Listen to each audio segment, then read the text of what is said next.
Kalamassery polytechnic college ഹോസ്റ്റലിലെ police raid principal നൽകിയ പരാതിയിൽ ഹോളി ആഘോഷത്തിന് ക്യാമ്പസിൽ വിദ്യാർത്ഥികൾ കഞ്ചാവ് എത്തിക്കാൻ സാധ്യതയുണ്ടെന്ന് പ്രിൻസിപ്പൽ ഐജു തോമസ് DCPക്ക് പരാതി നൽകിയിരുന്നു. പോളിടെക്നിക് ഹോസ്റ്റലിലെ ലഹരിവേട്ടയ്ക്ക് ആധാരം പ്രിൻസിപ്പൽ അജു തോമസ് നൽകിയ പരാതി 12-ാം തീയതിയാണ് DCPക്ക് പരാതി നൽകിയത്. 14-ാം തീയതി കോളേജിൽ നടത്തുന്ന ഹോളി ആഘോഷത്തിലേക്ക് മദ്യവും മയക്കുമരുന്നും എത്തിക്കാൻ വിദ്യാർത്ഥികൾ ശ്രമിക്കുന്നുണ്ടെന്ന് പ്രിൻസിപ്പൽ DCPക്ക് നൽകിയ പരാതിയിൽ പറയുന്നു. പോലീസ് പരിശോധനയും പ്രിൻസിപ്പൽ ആവശ്യപ്പെട്ടു. ഇതിന് പിന്നാലെയായിരുന്നു പോലീസിന്റെ പരിശോധന.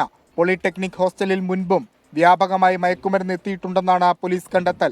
തുടർ പരിശോധനകൾക്കും സാധ്യതയുണ്ട്. വിദ്യാർത്ഥികളുടെ ഡിമാൻഡ് അനുസരിച്ചാണ് പുറത്തുനിന്ന് ഹോസ്റ്റലിലേക്ക് കഞ്ചാവ് എത്തിച്ചിരുന്നത്. ഇതിനായി 5-അംഗ സംഘമുണ്ടെന്നാണ് വിലയിരുത്തൽ. അതിൽ 2 പേരാണ് പിടിയിലായ ഷാലിക്കും ആഷിക്കും. വിഷ്ണു സുരേഷ്, 24 കൊച്ചി. എന്തായാലും പ്രിൻസിപ്പൽ നേരത്തെ അറിയിച്ചതിനെ തുടർന്നാണ് ഈ പരിശോധന നടത്തിയത്. നമ്മൾ ഈ റാഗിങ്ങിന്റെ ഒരു വാർത്ത വന്നപ്പോൾ നമ്മൾ കണ്ടതാണ് അല്ലെ. പ്രിൻസിപ്പൽ പറയുന്നു ഇതിനെക്കുറിച്ചൊന്നും അറിഞ്ഞിട്ടേ ഇല്ല, ആരും തന്നെ പരാതി നൽകിയിട്ടില്ല. പക്ഷേ ഇന്നലെ പ്രിൻസിപ്പൽ പറഞ്ഞ ഒരു കാര്യം നമുക്കത് പക്ഷേ കുറച്ച് ഒരു കൺഫ്യൂഷൻ ഉണ്ടാക്കുന്നതായിരുന്നു. കാരണം കോളേജിൽ നിന്ന് പിടിക്കാറുണ്ട്, സാധാരണ കോളേജുകളിൽ നിന്ന് പിടിക്കുന്നത് പോലെ വളരെ ലാഘവത്തോടെ അദ്ദേഹം പറഞ്ഞത് കേട്ടപ്പോൾ നമ്മൾ വിചാരിച്ചത് എന്താ ഇങ്ങനെ പറയുന്നതെന്ന്.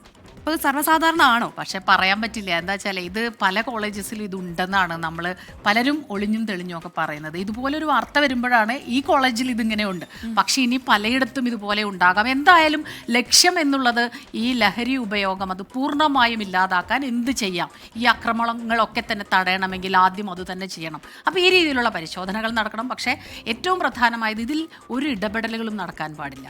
തെറ്റു ചെയ്തിട്ടുണ്ടെങ്കിൽ അത് കൃത്യമായിട്ട് ഒരു വ്യത്യാസവും ഇല്ലാതെ, ഒരു പക്ഷാഭേദം ഒന്നുമില്ലാതെ തന്നെ അവർ ശിക്ഷിക്കപ്പെടണം. എങ്കിൽ മാത്രമേ ഇതിൽ അടുത്ത പടിയായി അടുത്ത തലമുറ ഇതിന്റെ പിടിയിൽ നിന്നും മാറുകയുള്ളൂ.